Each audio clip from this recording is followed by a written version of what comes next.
Hello everyone, good morning. আমি মনীষা। আমার নতুন একটা ভিডিওতে তোমাদের সকলকে অনেক ওয়েলকাম। আজকে সকালটা একদম রান্নাঘর থেকে শুরু করেছি, আর ঘড়িতে এখন বাজে প্রায় ওই 7:30 পৌনে 8টা। তো সকালবেলা উঠেই ভাত চাপিয়ে দিয়েছিলাম, মানে ঘরের ওই বাসি কাজটা তো করতে দিদি আসে, তো দিদি ওদিকে কাজ করছে আর আমি এদিকে ভাত চাপিয়ে দিয়েছি। মেয়ে আর আমি খাবো। তো আজকে সেরকম ভাত বলতে ওই ভাতে ভুতে আর কি, পটল ভাতের আলু ভাতে একসঙ্গেই মাখছি, আর হলো গরম গরম একটা করে ডিম ভাজা করে নেবো। আজকে এত সকালে ভাত খাওয়ার একটা কারণ হলো, আজকে আমি যাব আমার 9 মাসের লাস্ট ইউএসজি করতে। মানে 9 মাসের শেষের দিকে যে 36 সপ্তাহে বা 35 সপ্তাহে যে ইউএসজিটা থাকে সেইটা করার জন্য। তো দেখতে দেখতেও 9 মাস চলে গেল, আর শেষের দিকে প্রায় আর কটা দিনেরই অপেক্ষা। তো তোমাদের সঙ্গে ভিডিওটা অনেক দিন হয়ে গেল শেয়ার করা হয়নি, তো ওই জন্য আর কি ভাবলাম চলো, আর তো ভিডিও সেরকম বানাচ্ছি না, কারণ এখন আর একদমই ভালো লাগে না ভিডিও বানাতে বা এডিটিং করতে। তো ওই জন্য ভাবলাম এটা আছে তোমাদের সঙ্গে শেয়ার করি ভিডিওটা, যে আমরা কোথায় গিয়েছিলাম ডাক্তার দেখাতে। তো আমরা তো প্রত্যেকবারই আমি আর কি ডাক্তার দেখাই, আমি যেখানে থাকি সেখানেই দেখাই, কিন্তু ইউএসজি করতে গেলে মানে ওই ম্যাডামের কাছে করতে গেলে আমাকে কিন্তু ম্যাডামের নার্সিংহোমে যেতে হবে। তো এটা একটু দূরে, তো ওই জন্য আর কি সকালবেলায় খাওয়া দাওয়া করেই বেরোবো, কারণ অনেকটা টাইম লাগবে, হয়তো বাড়ি আসতে 3টে এরকম বেজে যাবে। আর ওখানে সেরকম মানে কোনো হোটেল বা কোনো খাবার, কোনো রেস্টুরেন্ট বলো, কোনো কিছু সেরকম নেই। ওই টুকিটাকি দু একটা দোকান আছে। আগেরবার যখন আমি অ্যানুয়ালিক স্ক্যান করতে গেছিলাম সেবারে অনেকটা টাইম লেগেছিল, প্রায় 2:30-3টে বেজে গেছিলো ওখানে, আর ওখানে খাবার কোনো জায়গাও ছিল না। তো ওই জন্য আর কি এবারই ভাবলাম না, খেয়ে যাব আর সঙ্গে করে খাবার একটু বানিয়েও টিফিন নিয়ে যাব।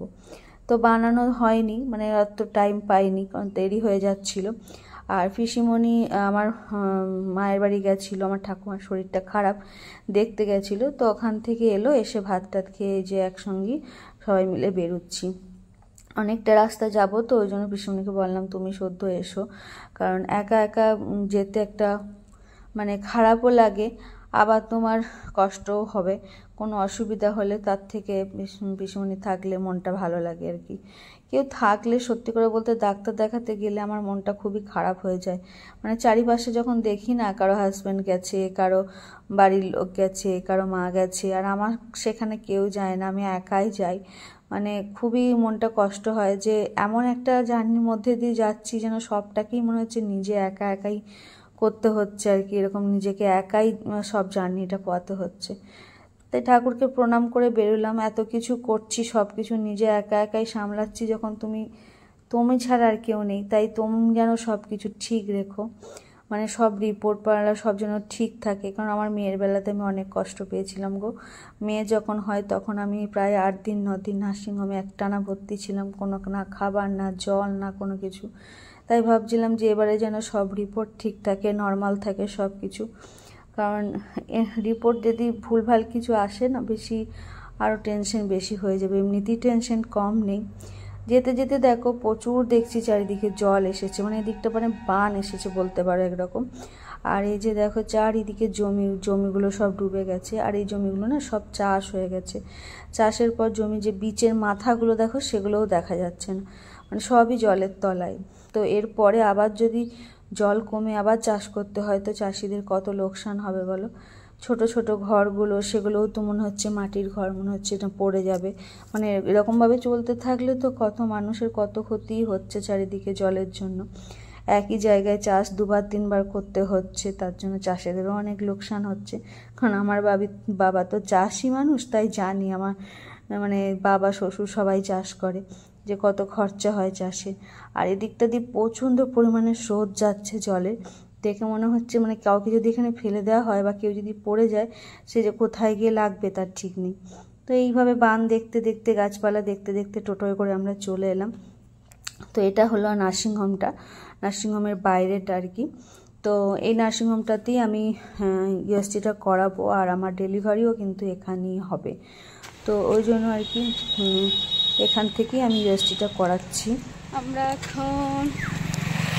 এখন হেঁটে হেঁটে যাচ্ছি জেরক্স করাতে। খিদে পেয়ে গেছে, আমার মেয়ের খিদে পেয়ে গেছে, ভাত খেয়েছি তাও তো খিদে পেয়ে গেল। কি বলিস?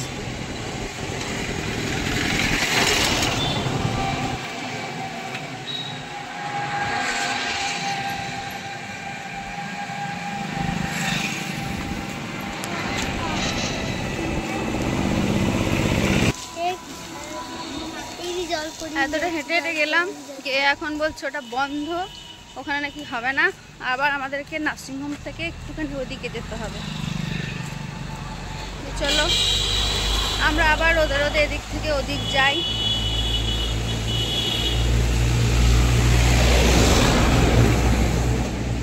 এই যাওয়া আসা করতে করতেই হয়ে যাবে, আর আমাদেরকে ইউএসজি করতে হবে না, তাই না?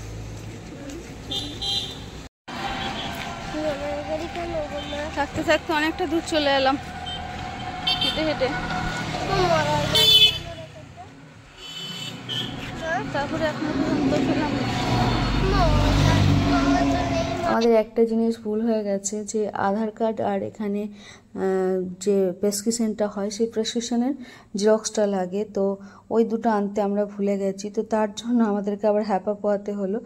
ওদিকে জেরক্স করার জন্য গেলাম, তো অনেকটা যাওয়ার পর জেরক্সটা আর কি একটা মেয়ে করে, একটা ইয়ে আছে, তো ওখানে গিয়ে দেখছি বন্ধ। ওরা আবার এদিকটাতে পাঠালো, আবার এদিকটাতে অনেকটা খুঁজে খুঁজে এলাম। তারপরে এসে দেখো এখানে জেরক্স করছি। আর পিসিমণিকে বললাম তুমি বসো, তুমি রোদে রোদে গিয়ে কি করবে, আমাকে তো সেই মানে ফোন থেকে আধার কার্ডের ইয়েটা বার করতে হবে, আমি কার্ড নিয়ে যাইনি। তো পিসিমণি তো কিছু করতে পারবে না, আমাকেই আসতে হবে। আর পিসিমণির মেয়েও এসছে, মানে দিদি আর কি, মেজদির এখানেই শ্বশুরবাড়ি দেখা করতে এসেছে আমাদের সঙ্গে। তো আমি বললাম তুমি গল্প করো কিছুক্ষণ, আমি আসি, এসে তারপরে কথা বলবো। তো জেরক্স করে নিয়ে এসেছি। আর দেখো এখানে লাইনে দাঁড়িয়েছি, আমার হয়তো আধ ঘন্টা পৌনে 1 ঘন্টা আগে হয়ে যেত, সেটা আবার মানে দেরি হলো কারণ এই জেরক্সের জন্য। তারপরে এই যে এখন এখানে জমা দিলাম। আর এখানে একটা গণেশ ঠাকুর আছে, মূর্তিটা রিসেপশনের সামনে, বেশ সুন্দর লাগছে দেখতে। আর সব নার্সিংহোমে হসপিটালই একটা করে ঠাকুরের মূর্তি থাকে, তো ওনারাই ভরসা আর কি। তো এই যে সবাই এখানে বসে আছে, আমার নাম তো এখন ডাকিনি, কখন ডাকবে জানি না। আর মেয়ে এখানে বিরক্ত করছে, মানে ওর আর ভালো লাগছে না, কতক্ষণে বাড়ি যাব। আজকেও স্কুল ছিল কিন্তু ওকে স্কুলে পাঠাইনি, এখানে নিয়ে আসবো বলে, কারণ আমাদের অনেকটা টাইম লাগবে। এবার ও যদি স্কুল থেকে বাড়ি চলে আসে তখন একটু অসুবিধা হয়ে যাবে, তার জন্য ওকে আর স্কুলে পাঠাইনি, একবারে আমাদের সঙ্গেই নিয়ে চলে এসেছি। আর আসার সময় বললাম যে টিফিন বানাবো ভেবেছিলাম, কিন্তু টিফিন আর বানানো হয়নি। এই যে পরোটা নিয়ে এসেছিলাম কিনে, একবারে গরম গরম পরোটা কিনে নিয়ে এসেছিলাম, ওটাই আর কি মেয়েকে এখন খাইয়ে দিচ্ছি। কারণ ও বললাম আমার খুব খিদে পেয়েছে মা, আর এখন প্রায় ওই 1টা বেজে গেছে, আর আমার এখনও নাম ডাকিনি। তো খাওয়া দাওয়া হবে, তারপরে আর কি আবার একবার গিয়ে দেখিয়ে আসবো, ওকে খাইয়ে দিই তারপরে। তো আমি যেহেতু ভাত খেয়ে এসেছি, তো এখন অতটা খিদে পাইনি। আর এখানে খাবার না কোনো জায়গা নেই, তার জন্যই আরও নিয়ে আসা, যেহেতু মেয়েকে নিয়ে আসছি, মানে আরও এটা খাবার তার সঙ্গে আনতেই হবে। আগেরবারেও এসেছিলাম, তখন 5 মাসে যখন অ্যানুয়ালি স্ক্যান করতে আসি, তখনও এসে কিন্তু এরকম সমস্যা হয়েছিল। তখন তো খাবার আনিনি, জানতাম না যে কী পাবো না পাবো। এসে তো দেখছি খাবার নেই, কিছুই নেই। তো কেক আর বিস্কুট নিয়ে এসেছিলাম, তো ওই কেকটাই খেয়েছিল।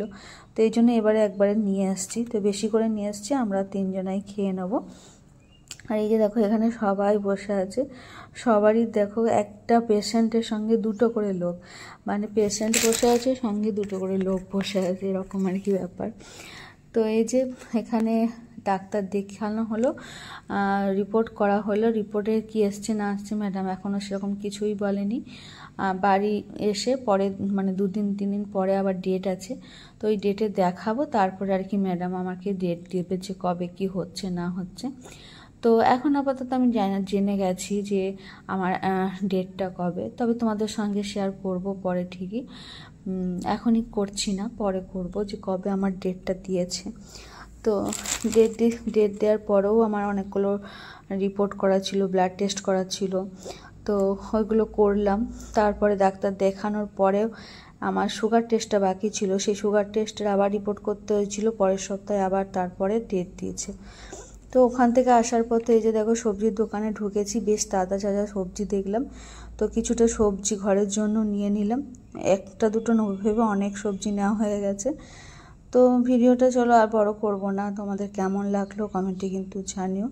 যদি ভালো লাগে অবশ্যই লাইক করে দিও এবং চ্যানেলটাকে সাবস্ক্রাইব করে দিয়ে আমার পাশে থেকো। চেষ্টা করব তোমাদের সঙ্গে ভিডিও শেয়ার করার, কিন্তু জানি না কতটা করতে পারবো, কারণ এই লাস্টের দিকে আর সেরকম আর ভিডিও করার কোনো ইচ্ছাই হয় না। তো যাই হোক, তোমরা ভালো থেকো, সুস্থ থেকো, আর যদি ভালো লাগে একটা লাইক করে দিও। চলো আজকের মতো টাটা, বাই বাই সবাই।